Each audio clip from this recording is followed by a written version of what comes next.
Alors, salut tout le monde, j'espère que vous allez bien et que vous êtes en train de passer une superbe journée.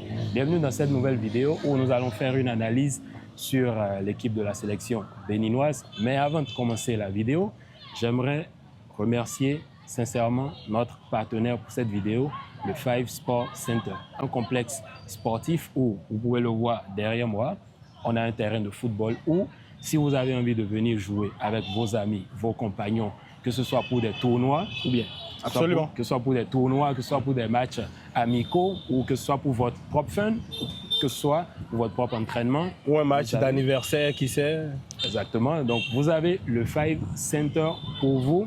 Donc, je vais vous mettre toutes les informations disponibles dans la description. Donc, vous savez quoi faire. Le Five Center est ici à Porto-Novo. Oui, en plein cœur d'Avakpa, non loin de l'ENS, École normale supérieure. C'est tout juste à sa droite en allant vers le marché Gbegor. Et non loin également du CEG Application. Donc vous avez la géolocalisation parfaite, vous n'allez pas vous perdre. C'est au bord de la route, au bord de la voie. Chill, ambiance clean. Et le soir, c'est surtout le soir, la magie avec la lumière derrière. Vous allez kiffer, vous allez vous croire dans l'Hexagone ou partout ailleurs. Au Nou Camp. C'est le mini Camp Nou. On va dire plutôt le mini Santiago Bernabéu. Donc les amis, vous savez quoi faire. Yeah. Peu importe où vous êtes, que vous soyez à Cotonou, Boycon, Porto, Parakou, même si vous êtes au Niger ou au Nigeria, et vous avez envie de jouer au football dans un endroit discret, tranquille, Five Center. Franchement, c'est l'endroit idéal. Même si vous êtes en Europe. Vous descendez. Vous descendez, vous allez kiffer. Et on ne va pas oublier quand même de faire un gros clin d'œil quand même à Willy Sport qui nous habille. Ah oui, c'est Willy Sport, habillé par Willy Sport. Vous voyez mon maillot. Tunique des Guépards qui n'est pas, c'est hors série. Hors série. Avec ça, vous allez au Maroc tranquillement. Vous allez pouvoir supporter la team. Merci beaucoup à Willy Sport et au Five qui nous accompagne sur ce premier numéro. Super, merci. Alors, pour commencer la vidéo, j'aimerais vous présenter Gilles Christ, alias GPP, qui m'accompagne dans cette vidéo. Gilles Christ. C'est un bonheur de rejoindre le Craquito, la grosse star sur le digital. Beaucoup ne le connaissent peut-être pas, même s'il a une communauté incroyable. Et les amoureux du sport, c'est un grand monsieur qui a le sens pointu et pointilleux de l'analyse sportive. Il y va point par point. Il fait même mieux que certains d'entre nous, peut-être mieux que moi aussi. Faut pas faire de fausses modesties. Et donc, c'est un bonheur de l'accompagner et de pouvoir devenir également une star comme il est. En plus, il est humble. Hein? On essaye. Alors, Gilles Christ, dans cette vidéo, je t'ai invité sur cette vidéo parce que notre sélection, notamment la sélection béninoise, parce que nous sommes des Béninois, on a eu 2 matchs pour les qualifications de Coupe du Monde la dernière fois. Un match contre le Zimbabwe et l'autre contre le Lesotho. Donc, 2 matchs qui se sont soldés par 2 clean sheets. Absolument. De la sélection béninoise. Toi, tu penses quoi de ce clean sheet, de ces 2 clean sheets qu'on a fait? Déjà, on rappelle que la première rencontre a été disputée face au Zimbabwe quelques jours après le décès de Raza Komotoyosi. Donc, on lui dit en gros rest in peace. Lui qui d'ailleurs fait partie des meilleurs buteurs, le deuxième ou l'ex-éco deuxième meilleur buteur désormais, parce que Steve Mounier l'a rejoint au Gotha des meilleurs buteurs avec 22 réalisations. Et donc il était de bon ton de le célébrer, de lui rendre hommage tout au moins en remportant cette opposition. C'est vrai que ça s'est soldé sur la plus petite des marques, 1-0 avec justement le but de R. Mounier, qu'on a mis en évidence et qui a su répondre. Sur une grosse passe décisive de Johan Roche. Johan Roche, qui fait quand même partie des kiffs de cette double confrontation. Un clean sheet qui arrivait depuis un bon bout de temps. On savait les fébrilités défensives qu'on observait. On savait également les incohérences au niveau de la construction du jeu et de la fluidité au niveau des passes et des enchaînements. Mais là, on a vu un tout autre visage. C'est à croire que Gernot Roy est venu avec un pinceau magique, il a ajusté les trucs et tac, c'est fini. On a des guépards qui ressemblent véritablement à des félins qui avaient faim, qui avaient l'appétit. Et je pense que ça met en évidence une solidité défensive, même si en face, ce n'était pas véritablement enfin, des foudres de guerre en face, mais il faut reconnaître quand même qu'il y a eu un match sérieux. On a découvert de nouveaux visages, compartiment par compartiment. On peut faire l'analyse, aller de fond en comble, mais il faut dire que ce sont des résultats satisfaisants quand on sait le visage pâle que la sélection nationale a montré tout au long de ces éliminatoires de la Coupe du Monde. Donc, c'est deux clichés qui, ma foi, augurent d'un lendemain meilleur, augure d'une stratégie nouvelle qui est en train de porter ses fruits et qui, on l'espère, va perdurer dans le temps avec des schémas tactiques bouleversés, un nouveau schéma tactique, contrairement à l'ancien, qui a montré de bien meilleures choses, parce qu'il faut quand même partir du fait qu'il y avait beaucoup de densité au milieu de terrain, et ça se relayait entre le milieu de terrain et la défense. Et maintenant, on a un milieu de terrain beaucoup plus libre, plus espacé, plus fluide.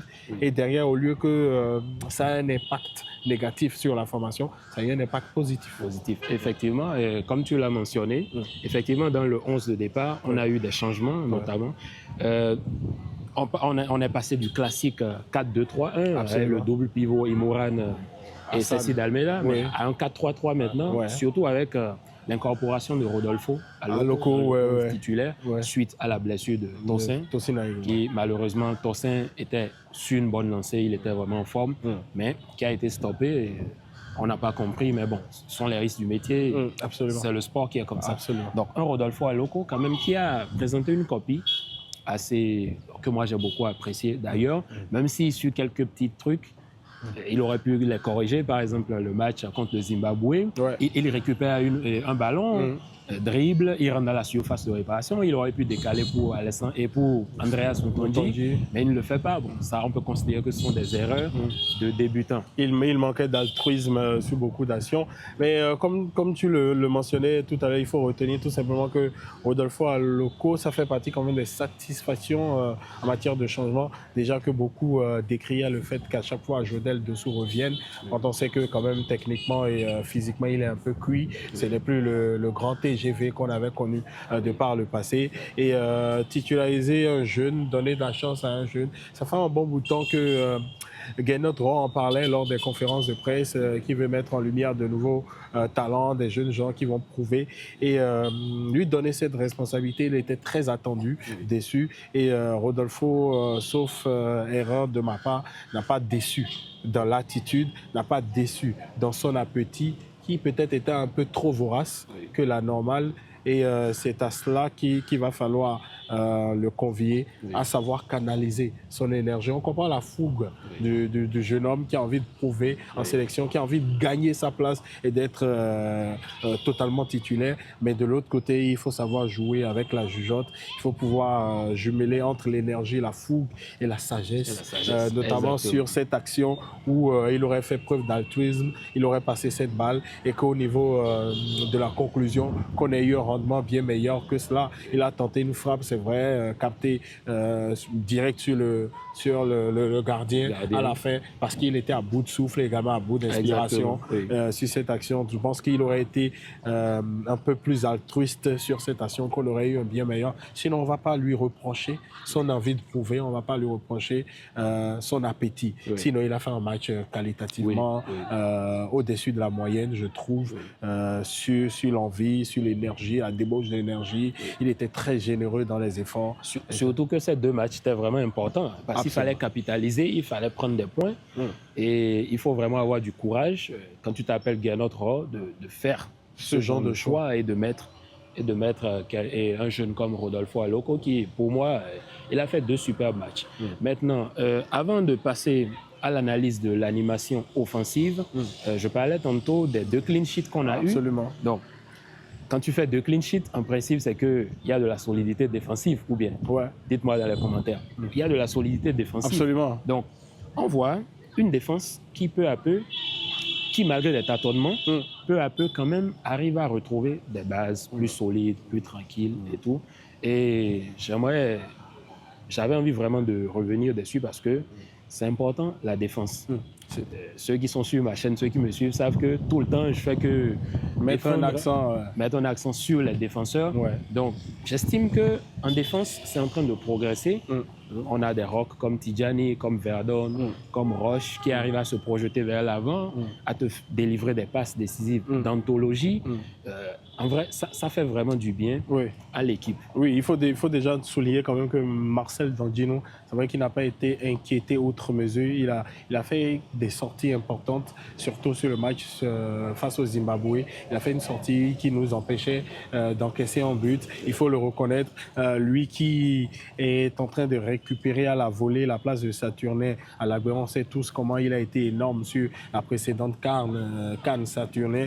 Et derrière, vous savez, la vie du sportif n'est toujours pas florissante, c'est fait de haut et de bas. Et Dandino quand même qui est en train de gagner petitement sa place de titulaire dans les cages de la sélection, qui, il faut le rappeler, a fait quand même 2 belles rencontres. C'est vrai, ce n'est pas la totale sérénité, on ne va pas dire ça, mais c'est des points positifs, c'est des choses de plus en plus rassurantes, des sorties qui apaisent la défense. La défense, qu'est-ce qu'il faut dire? Mohamed Tidjani, c'est un taulier désormais de cette charnière centrale des Guépards du Bénin. On va parler quand même de ces relances qui ne sont pas tout le temps totalement réussies. Il y a quand même des péchés mignons à ce niveau qu'il va falloir améliorer. Olivier Verdon aussi, vous avez parlé de tâtonnement. Ce n'est pas encore le grand Olivier qu'on connaît avec tous les problèmes qu'il a connus, tous les problèmes émotionnels, psychologiques et toute l'histoire derrière. Forcément, ce sont des choses qui entament votre mental, mais on est en train de le retrouver avec son aisance habituelle, sa capacité à rassurer.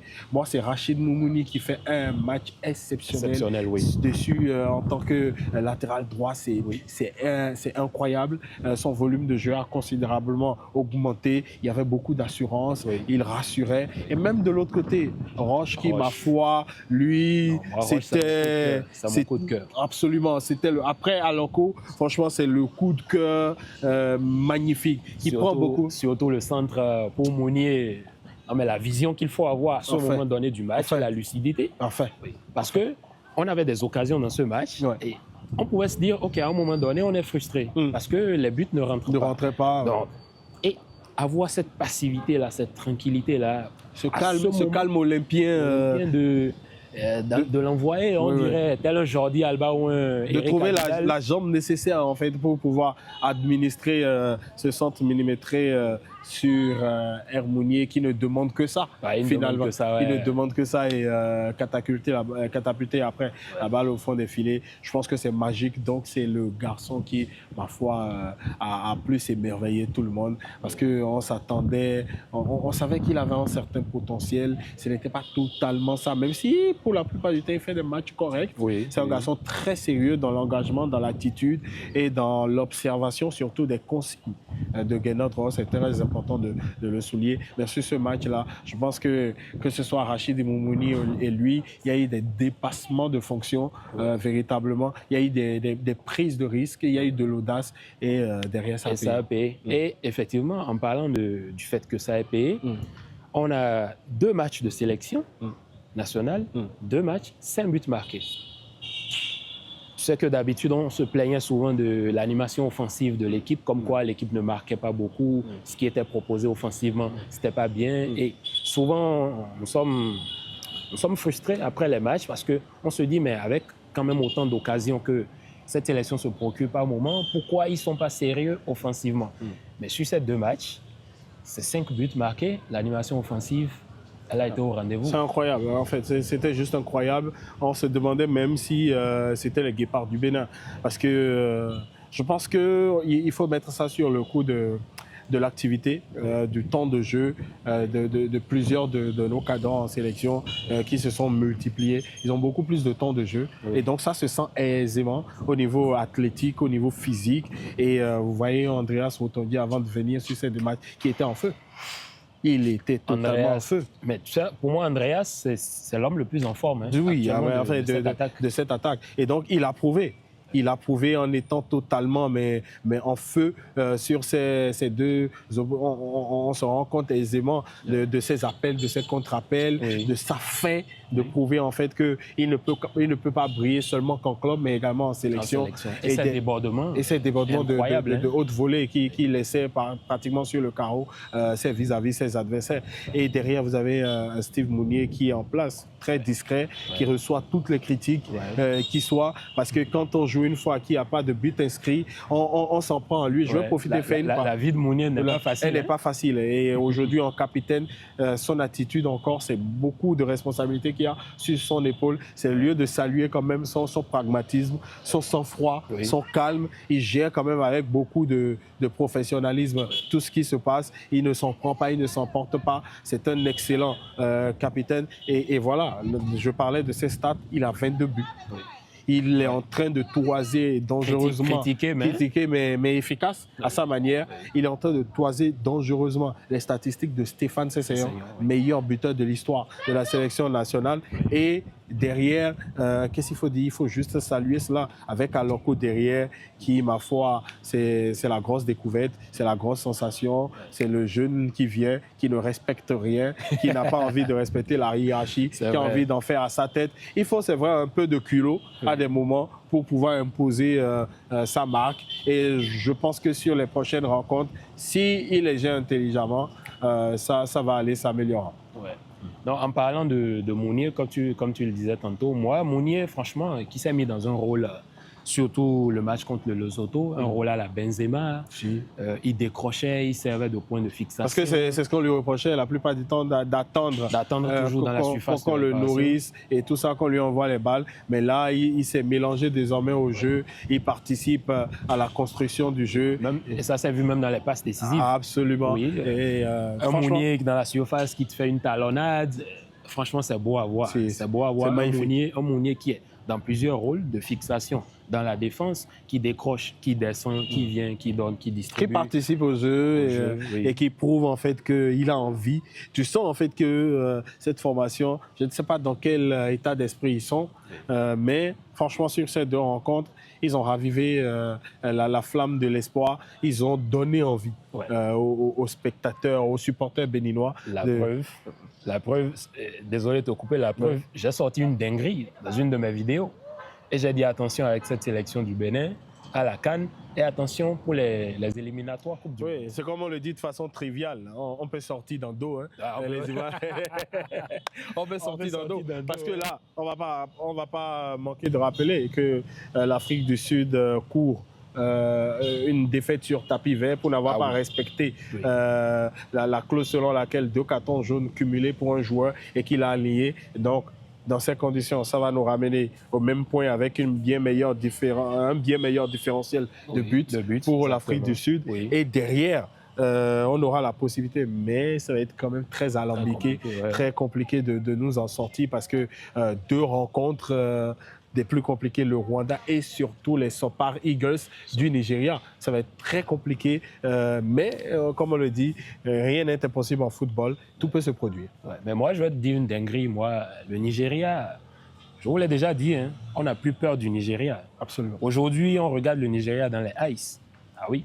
Juste pour le dire comme ça. Ouais, après quand même, je pense que cette dernière rencontre, c'est au Nigeria, on connaît leur façon. Surtout quand ils reçoivent à domicile. À domicile, leur façon pas très commode de vous mettre dans des conditions les plus exécrables qui soient derrière. Souvent, c'est le Nigeria et les Libyens. Je ne sais pas pourquoi ils ont cette habitude. Ce sont des coutumiers du fait. Après, ils se sont joués à ça entre eux là-bas. C'était beau à voir, de savoir. C'était vraiment sympa de voir les tweets nigériens et tout ça. C'est vrai, même si on ne va pas encourager cela dans le football. C'était beau à voir quand 2 démons se battent et les anges sont de l'autre côté applaudissent. Offrez-nous du beau spectacle. C'est en mode, ce que tu veux pas que je te fasse, ok, moi je te le fais maintenant, et toi tu me le refais. Oui. On a vu qui était le plus fort. Et malheureusement, les Libyens n'ont pas eu beaucoup de jugeotes. Et ils ont voulu rendre la monnaie de la pièce. Au final, ils ont payé cher. Mais on pense que quand même, c'est du positif. Il y a beaucoup de positifs sur ces deux rencontres. Une grosse marge de progression déjà dans l'attitude. Parce que c'était un des points qu'on reprochait aux nôtres. Ce n'est pas de perdre une rencontre fondamentalement, mais dans l'attitude. Qu'on sente que c'est des gens qui sont venus se battre. Qui sont compromis sur le terrain. Et là, quand l'adversaire est fort, on sait que l'adversaire est fort. Et on se rend compte que bon, il faut travailler pour venir au niveau. Mais déjà, tu es faible. Dans l'attitude, tu es faible. Ça devient une salade à l'huile rouge. Exactement. Donc, Gilles Christ, si tu devrais faire un top 3 des joueurs qui t'ont marqué sur ces 2 matchs, tu prendrais qui et qui? Bon, je les ai dit de façon rapide. Mais j'ai oublié de mentionner, tu me permets, j'ai oublié de mentionner le milieu de terrain. Ah oui, le milieu de terrain. Le milieu de terrain. Et un de mes gros kiffs, c'est Imran Hassan. Imran, énormissime. C'est-à-dire, c'est le genre de joueur qui n'est pas dans les gestes futiles, qui n'est pas dans l'excès, il est cohérent, il est dans du concret et il a fait un match de patron à chaque fois. Il a été efficace, il a été efficient, il a su gérer son énergie et c'est un gros coup de cœur pour ce garçon. Finalement, ça risque d'allonger mon top à 4 finalement. Mais il faut quand même notifier cela. Bon, on a un Ceci Dameda, on le connaît d'habitude, très besogneux, qui n'économise pas son énergie. Mais il faut quand même saluer, je ne sais plus si c'est le Zimbabwe ou si c'est sur le match face au Lesotho, mais il a terminé sans carton jaune. C'est un record. Il faut pouvoir ça. Ceci, franchement, kiff. Si tu peux terminer des matchs sans biscotte, sans des cartons, on serait aux anges. Par contre, on a un Junior Olaitan, de qui on attend énormément de choses, de qui on attend de matchs, mais qui doit pouvoir quand même réussir à canaliser sa fougue et à trouver un peu plus d'esthétique dans les derniers gestes. Il y a un peu un trop plein de brouillon qui à des moments dérange de façon générale dans son attitude, mais le dérange lui-même dans ce qu'il pourrait apporter dans son jeu. Ce qu'il pourrait proposer. Sinon, on sait très talentueux, on sait qu'il a des qualités il est capable d'avoir le coup de rein nécessaire pour changer la physionomie d'un match, mais tout reste comme je le disais également avec Aloko, dans la façon dont on canalise l'énergie derrière. Et pour venir à mon top, sans Imran Hassan, mon top 3, c'était quoi? Roche, Rachid Moumouni et c'est compliqué quand même. Parce qu'ils ont pratiquement tous été bons. Andreas qui a été bon, Aloko qui a été bon, Mouni aussi qui a été bon. Mais pour donner de la force à la jeunesse, je partirai sur Aloko. Et maintenant, si je dois faire un top 3 véritablement, je mettrai en 3e position Rodolfo Aloko, en 2e position Imran Hassan et en 1re position Roche. Sympa. Non, mais franchement, comme tu le disais, milieu de terrain assez cohérent, qui retrouve de l'équilibre. On avait l'habitude d'un 4-2-3-1, on est passé au 4-3-3. Et qui ne s'est pas perdu, il sait s'adapter.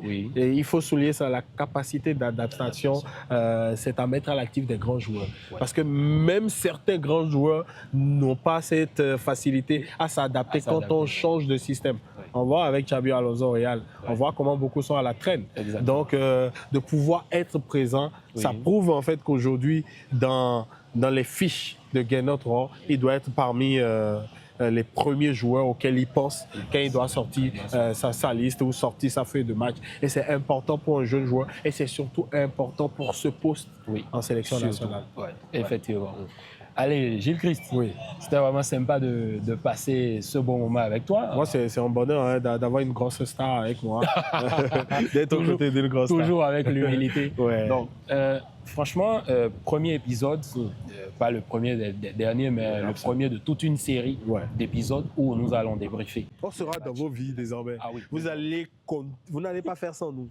Vous devez compter avec nous, sinon vous aurez tous les problèmes du monde. Et aujourd'hui, il est tranquille. Hein. Bon, aujourd'hui, on n'a pas de raison de tirer sur quelqu'un, donc on est relax. Quand c'est bien, on dit, mais quand ça va être mauvais, c'est quand même deux grosses sales gueules qu'ils ont là. C'est un Madrilène et un Barcelonais. Vous aurez des classicos de sauvages de dingue. Mais il y a la sélection qui nous unit. Toujours. La sélection avant tout. C'est le vert, le jaune et le rouge. On est toujours fiers de porter cette unité. Toujours. Donc, ça fait vraiment plaisir de te recevoir. Plaisir parler partagé. de football, de la sélection. Et franchement, encore un gros merci au Five Center qui met à notre disposition cet espace, pour parler du football local, de la sélection nationale, parce que c'est ce qui est le plus important. Absolument. Pour nous. Donc, franchement, un plaisir de t'avoir reçu. Gros plaisir. Et en avant pour d'autres. Pour d'autres aventures, les belles tates uniques. On a profité également de dire merci à Willy Sport. Ah oui. De la qualité. Il a constaté lui-même. Et vous savez que c'est un monsieur qui est très à cheval sur les détails, sur la qualité. Et quand il me dit c'est bon, je me dis, c'est comme le dirait l'autre, Willy Sport, c'est dans la boîte. C'est dans la boîte. Oui, comme toujours. Allez les gars, c'était tout pour la vidéo. Merci de l'avoir suivi. Surtout, n'oubliez pas de dire dans les commentaires ce que vous pensez, ce que vous avez pensé de cette sélection. Selon vous, l'animation défensive, offensive, vos tops, vos flops, les joueurs que vous avez appréciés et comment vous voyez les 2 prochains matchs de la sélection. On ne va pas en parler dans cette vidéo. On va faire une autre vidéo d'avant-match pour les 2 prochaines échéances de l'équipe nationale béninoise. Donc après, on va en discuter. N'oubliez pas dans les commentaires de participer. C'est très important. Ne soyez pas éclatasse. OK? Allez, bien de choses à vous et ciao. Peace.